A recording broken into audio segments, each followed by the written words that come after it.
artiste essentiel. Jean-Marc Dermesropian. Jean-Claude Doussard. Salut à vous, merci d'être avec nous pour cette nouvelle émission Artiste essentiel. Jean-Claude Doussard pour vous présenter un artiste multifonction, et oui, un chanteur, auteur, compositeur, interprète et guitariste, organisateur de spectacles. Il écrit aussi des romans. Il habite près de Brignoles dans le Var à la Selle, grand admirateur de Georges Brassens.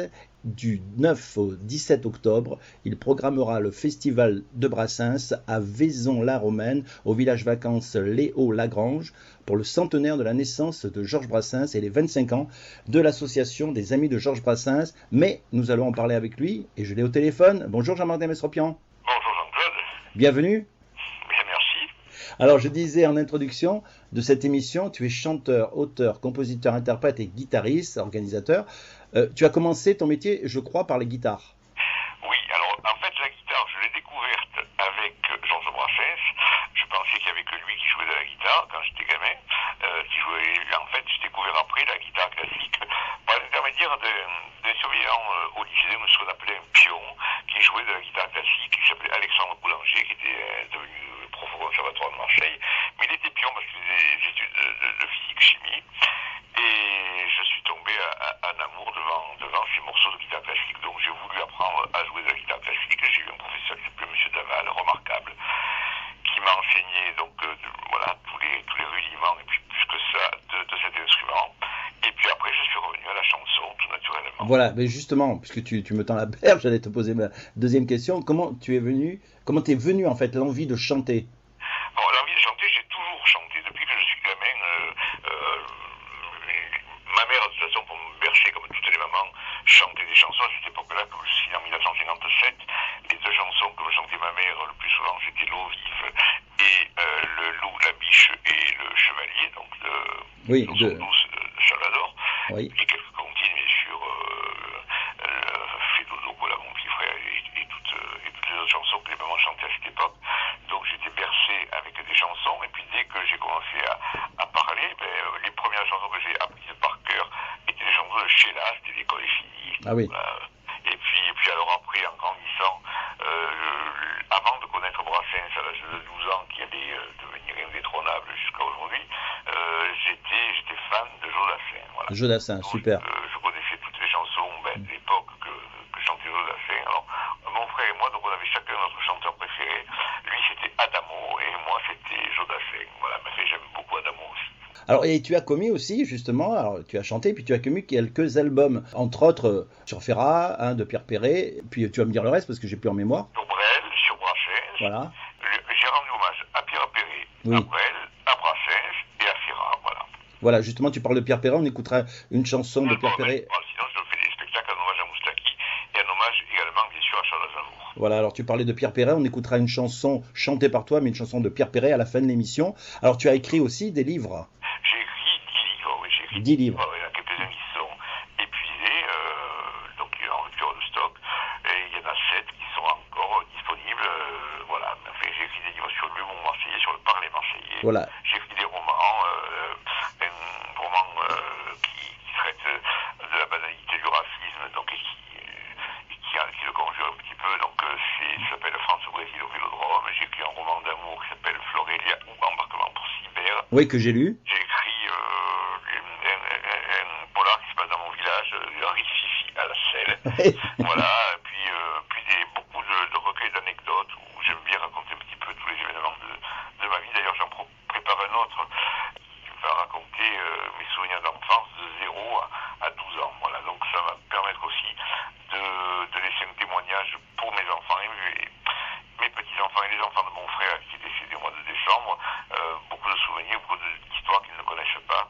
Ça leur permettra d'être... Bon, et puis j'espère que ça intéressera aussi le public, bien sûr. Et j'en suis sûr. Alors, dis-moi, tu as fait aussi un album perso qui s'appelle Arménie, je crois. Ah oui, ça ce sont des compositions. Personnelles. Alors, les textes sont de Lucien Aspieri, qui était un professeur de français, et les musiques sont de moi, voilà. Voilà, alors tout ça, où peut-on se les procurer? Tes livres, tes albums que tu as... Les livres, Oui. Le mieux c'est de me contacter par mail, tout simplement. L'adresse mail c'est chez Dermesropian, donc CDERMESROPIAN, parce que bien sûr dans la grande distribution, à part les livres sur le parler marché, mais qui sont épuisés, qui étaient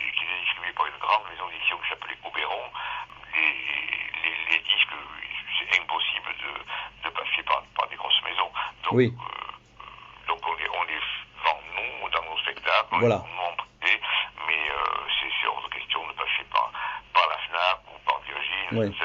ça n'existe pas. Voilà, éventuellement tu as donné le site, enfin le mail, pardon, où on peut se procurer tes albums, tes livres, mais aussi éventuellement on peut te contacter en MP sur ton Facebook, hein, Jean-Marc Demesropian. Facile, d'ailleurs c'est la meilleure vitrine pour les artistes, pour les artisans que nous sommes. Voilà. Exactement. On a parlé un petit peu des livres, on a parlé un petit peu quand tu as commencé à jouer de la guitare, à chanter, Oui.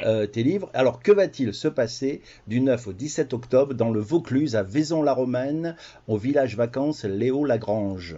J'en ai parlé un petit peu au début. Hein. La 25e édition de ce festival. On va célébrer les 40 ans de la naissance, de la disparition de Brassens et les 100 ans de sa naissance. Donc il va y avoir 4 spectacles consacrés à Brassens, 4 spectacles de très haute qualité, avec le concert d'André Chiron, le concert de Michel Avalon, le concert de Philippe Forcioli et celui de René Garlaine et de Rodolphe Raffali. Donc ces 4 très beaux spectacles consacrés à Brassens. Nous accueillerons en tête d'affiche alors Yves Duteil, Pascal Danel et un artiste qui, ça va faire jaser dans les chaumières, parce que je l'avais programmé avant. Je vois où tu veux en venir. Le Covid, c'est Francis Lalanne, parce qu'il écrit des chansons magnifiques. Magnifique. C'est une très très belle artiste. Voilà. Mais c'est certain que ce qui s'est passé après le Covid, avec les manifestations, avec son engagement, etc., ça va certainement refroidir quelques-uns, Oui. mais peut-être que ça va en réchauffer d'autres. Donc il était hors de question, d'autant plus que je lui ai demandé 3 fois de reporter le festival, comme je demande à tous les artistes. Je ne vois pas censurer Francis Lalanne, tout simplement, pour ses prises de position par rapport à cette pandémie qui nous a pourri la vie, qui nous pourrit encore la vie aujourd'hui, depuis 2 ans. Donc, artistiquement parlant, par honnêteté intellectuelle, il n'y avait aucune raison que je le déprogramme, ça ne se fait pas, je serais malhonnête. Alors, je peux dire juste une petite anecdote sur Francis Lalanne. J'avais 24 ans. Lui, il avait aussi 24 ans parce qu'il a mon âge. Et j'étais à Nice. Il a commencé son spectacle avec ses musiciens. Il était, je sais pas, 21h. Il a fini à 3h du matin. C'est-à-dire qu'à minuit, il a dit à ses musiciens de rentrer en coulisses. Voilà. Et lui, il a chanté a cappella jusqu'à 3h du matin. Voilà, c'est une petite anecdote sur Francis Lalanne. Moi, tous les gens sérieux que je connais dans la chanson, je ne cite pas de nom, mais l'été dernier, j'étais avec un excellent auteur compositeur, une des plus belles plumes d'aujourd'hui. Il me dit, mais bon, il est comme il est, mais il écrit des chansons magnifiques. Et en parlant de Francis Lalanne, Léo Ferré, n'en disait que du bien. Oui. Il faut arrêter avec les images. C'est ce qui me gêne beaucoup. Ça s'est passé avec Duteil à l'époque, tous ces médias qui se moquent des artistes. Oui. Alors que Duteil était un des plus grands auteurs-compositeurs français. Exactement. Il avait une histoire, je crois, avec prendre un enfant par la main et il s'est pas laissé faire. Il a mis tout ça, tous les journalistes qui l'ont critiqué, il a mis en justice. Voilà. Des chansons pédophiles, c'est ça? Oui, voilà. Et c'est des. On a dit la même chose pour la cage aux oiseaux, pour Pierre Perret. La cage aux oiseaux, donc c'était une braguette et ouvrir la cage aux oiseaux. Ouais. Les enfants, si vous voyez les petits. Donc, voilà, faut avoir un esprit assez tordu. Oui, non, mais ça, voilà, ça c'est l'esprit tordu. Voilà. On fait dire ce qu'on veut une chanson. Et moi j'ai entendu que Les Copains d'abord était une chanson maçonnique, donc c'est absolument n'importe quoi. Ouais. Moi je préfère en rester dans la position que j'ai toujours eue. C'est comme on en avait parlé hors antenne une fois, c'est les chansons de Sardou par exemple, parce que tu dis qu'ils prennent une phrase d'une chanson et c'est vrai, Les Villes de Solitude, on en a parlé. Voilà, ils prennent une phrase de la chanson. Et quand il dit j'ai envie de violer des femmes, les associations dans les années 70, hey, Sardou veut violer des femmes alors qu'il n'écoute pas toute la chanson en entière, parce que c'est pas ça qu'il dit. C'est pas la peine. Mais on peut, aujourd'hui, avec l'esprit tordu de la culture cancel ou ce qui vient des États-Unis, on peut censurer tout. Voilà, c'est pas compliqué. On peut dire par exemple, dans la chanson de Brassens, Je suis un voyou, elle m'a dit de ton sévère, qu'est-ce que tu fais là? Mais ça ne m'a laissé faire, les filles, c'est comme ça.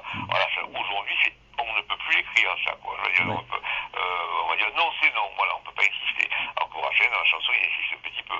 Voilà, il y a une chanson de Pierre Perret, quand il dit dans le zizi, j'ai vu celui d'un juif cossu qui me serait dessus, on peut plus le dire. On peut plus le dire. Quand Brassens, dans les trompettes de la renommée, dit sonnerait-elle plus fort, ces divines trompettes, si comme tout un chacun, j'étais un peu tapette, on ne pourrait pas le dire non plus. Ou tapette, il a fallu que l'entraîneur de l'équipe de basketball, je ne me rappelle plus de son nom, Michael Jordan, non, ça c'est l'américain, enfin bon, je ne me rappelle plus, avait dit à ses joueurs au vestiaire, on a joué comme des tapettes à la première mi-temps. quoi. Il a fait son mea culpa. Donc aujourd'hui, c'est très compliqué alors il y a cette soi-disant liberté d'expression, mais comme les gens s'autocensurent parce qu'ils ne peuvent plus rien dire, c'est compliqué. Voilà. Exactement. Alors on revient à l'association Les Amis de Georges Brassens, parce que j'aimerais bien que tu me parles de Georges Boulard, parce qu'il a eu quelques ennuis de santé. Est-ce qu'il va mieux? Et Georges Boulard, dis-nous qui c'est, pour ceux qui ne savent pas. Il a eu un AVC, bon, à 81 ans, c'est pas rigolo. Donc il a eu quand même des soucis importants. Il a été soigné. Là, au festival, il viendra certainement nous faire un petit coup et assister, j'espère, à quelques spectacles, mais on ne peut pas compter sur lui cette année pour mener de main de maître comme il l'a toujours fait cette manifestation dont il est le créateur, dont il a été le créateur en 1997. Voilà, cette manifestation pour laquelle il a donné sa vie et sans laquelle on n'aurait pas fait toutes ces rencontres. Donc c'est à lui qu'on doit tout ça et bravo. Voilà, donc actuellement il est chez lui, il fait de la rééducation et on espère qu'il pourra petit à petit, parce que là il ne faut pas brûler les étapes, petit à petit recouvrer au moins un peu de sa vie d'avant, tout simplement. On lui souhaite en tout cas un bon rétablissement. C'est le président de l'association Les Amis de Georges Brassens à Vaison-la-Romaine. Georges Brassens à Vaison-la-Romaine. Tu as établi un programme, une programmation, tu nous en as parlé un petit peu, et je crois que tu es quand même aussi entouré par des artistes qui te suivent. Je pense à Jean-Sébastien Bressy, à Rowens, de l'Habitat. C'est une équipe d'animation. Alors, il y a l'équipe d'animation de base que j'ai également au Festival Poésie et Chansons au Pays de la Vente, et Poésie et Chansons en Fenouillède. Alors là, le Pays de la Vente, le président, c'est Jacques Beck. Au Fenouillède, c'est Michel Mariette. Là, ce sont deux personnes très importantes parce que sans elles, c'est pareil, il ne se passerait rien. Et dans l'équipe de base de l'animation autour de moi, j'ai les musiciens Joe L'Habitat, Jean-Sébastien Bressy, qui sont mes musiciens, mais qui accompagnent aussi beaucoup d'autres artistes qui sont vraiment remarquables tous les deux. J'ai Rowens, qui est un artiste excellent, qui est de Carcassonne. Ouais. Et c'est Jean-Pierre Laurent, qui est un artiste qui s'accompagne à la guitare, qui joue de l'orgue de Barbarie, qui a un métier énorme, puisqu'il fait ce métier depuis quasiment 50 ans, depuis toujours. Et qui adore Mouloudji. Hein. Oui. Alors ça, c'est l'équipe de base. Et à Vaison, comme on a plus de jours et un peu plus de budget aussi, ça nous permet d'avoir aussi des artistes qui sont avec nous toutes les années et qu'on adore. C'est Cathy Fernandez, c'est Michel Vivoux, alors c'est Jean-Marc Duchemin, je ne peux pas tous les citer, c'est Yann Franche, je fais des gens qui sont toujours avec nous.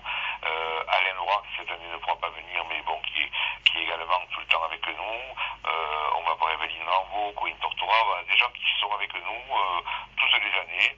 Et donc c'est pas qu'ils me suivent, c'est qu'on les sollicite pour animer ce village vacances, parce que sur la terrasse du village vacances se passent aussi des spectacles impromptus dont le public raffole. Alors cette année c'est particulier puisque les gens auront un masque dans le village, mais il vaut mieux avoir un masque que de rien faire du tout. Voilà. Oui, exactement, parce qu'on était assez privés, vous les chanteurs, organisateurs, autant que les spectateurs. Hein. Ah ben tout le monde. De toute façon, actuellement c'est bancal, mais si on a déjà reporté 3 fois le festival, si on reporte une 4e fois, c'est mort, quoi.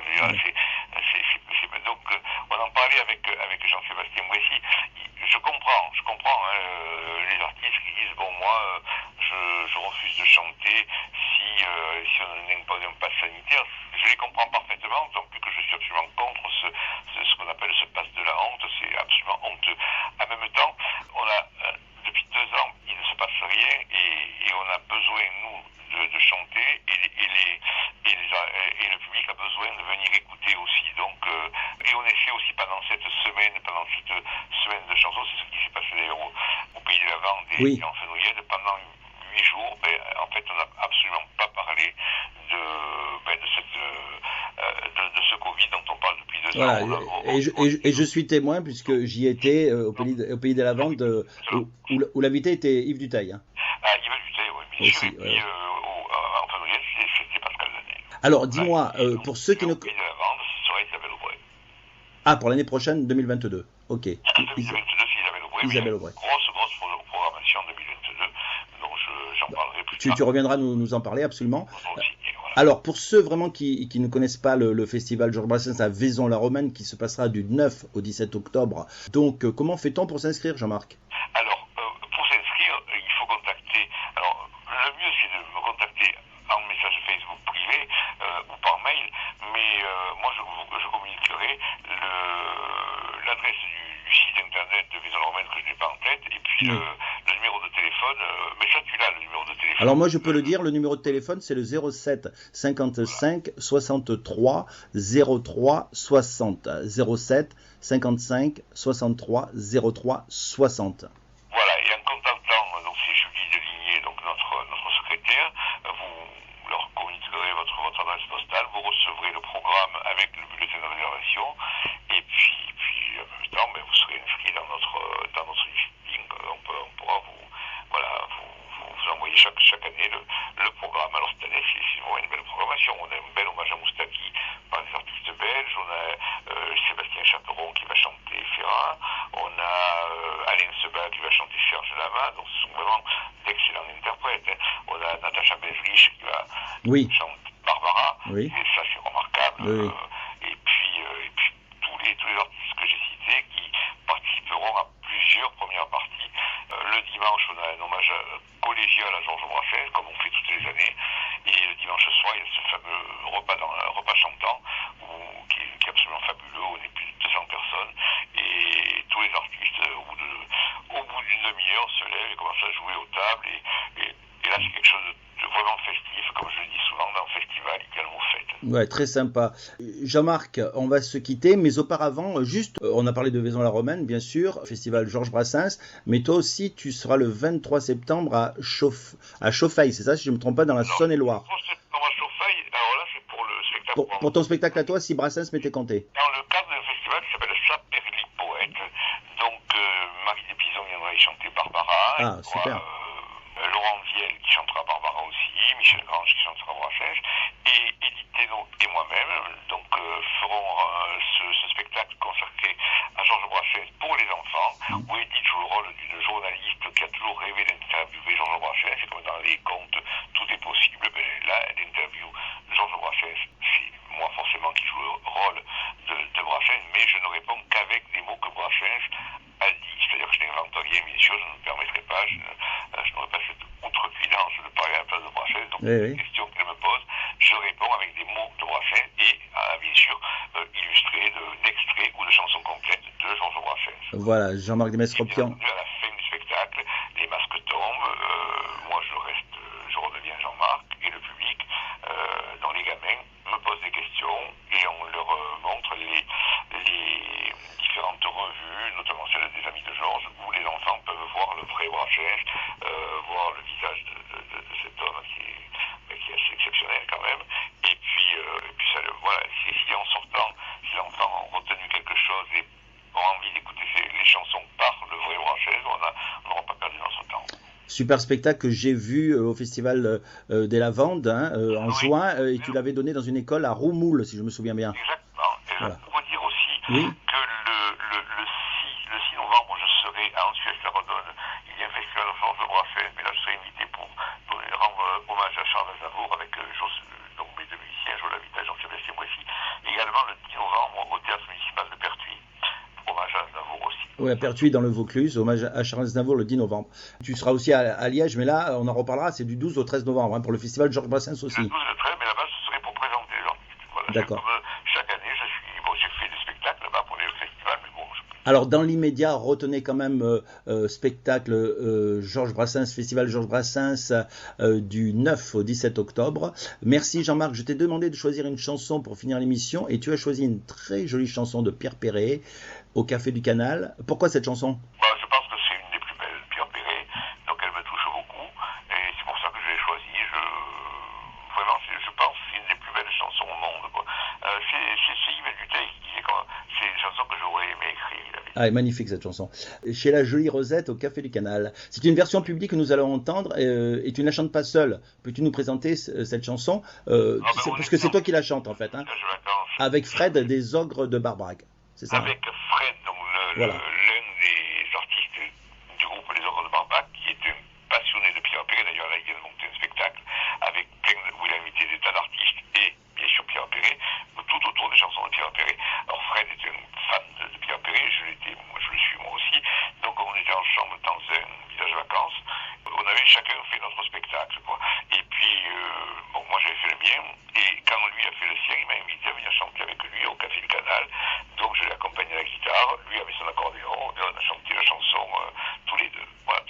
Merci beaucoup Jean-Marc. Je te laisse quand même le dernier mot si jamais je t'ai pas posé une question et que tu as envie de dire quelque chose encore. Ah non, mais d'abord, je voudrais te féliciter pour le travail que tu fais. Dire aussi aux artistes que souvent les artistes, comme voilà, les artisans, comme je dis souvent que nous sommes, se plaignent que les grandes radios, les radios, les RMC, les RTL ne s'intéressent pas à eux et souvent font eux la fine bouche avec les petites radios. Et donc, si, au lieu de se plaindre que les grosses ne s'intéressent pas à eux, ils devraient encourager les petites qui justement s'intéressent à eux. Alors c'est pour ça que je te remercie. Et merci à toi. On écoute cette chanson de Pierre Perret au Café du Canal. Et c'est Jean-Marc Desmesropian et Fred des Ocres de Barbac qui vous amènent chez la Jolie Rosette au Café du Canal. Chez la Jolie Rosette au Café du Canal, sur le tronc du tilleul qui ombrageait le bal, on pouvait lire sous deux cœurs entrelacés: ici on peut apporter ses baisers. Moi, mes baisers, je les avais perdus, et je croyais déjà avoir tout embrassé, mais je ne savais pas que tu étais venu et que ta bouche neuve n'était tapissée. La chance jusqu'ici ne m'avait pas souri. Sur mon berceau, les faits ne se penchaient pas beaucoup. Et chaque fois que je tombais sur un carré d'ortie, il y avait une guerre pour me piquer au cou. Pourtant ma chance aujourd'hui, elle est là, sous la tonnelle verte de tes cils courbés. Quand tu m'as regardé pour la première fois, ma vieille liberté s'est mise à tituber. On était seulement dans ce bal populaire, et dans une seule main j'emprisonnais ta taille. Tes seins poussaient les plis de ton corsage bleu, ils ont bien failli gagner la bataille.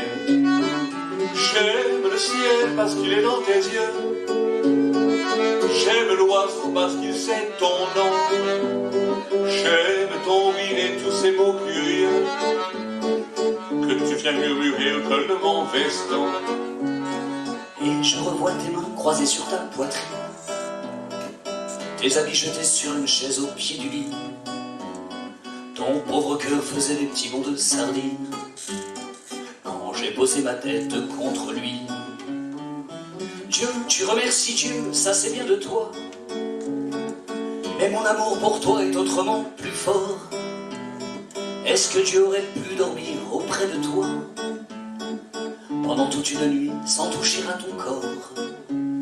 Chez la Jolie Rosette au Café du Canal, sur le grand ciel qui ombrageait le bal, on pouvait lire sous le cœur entrelacé: ici on peut apporter ses baisers.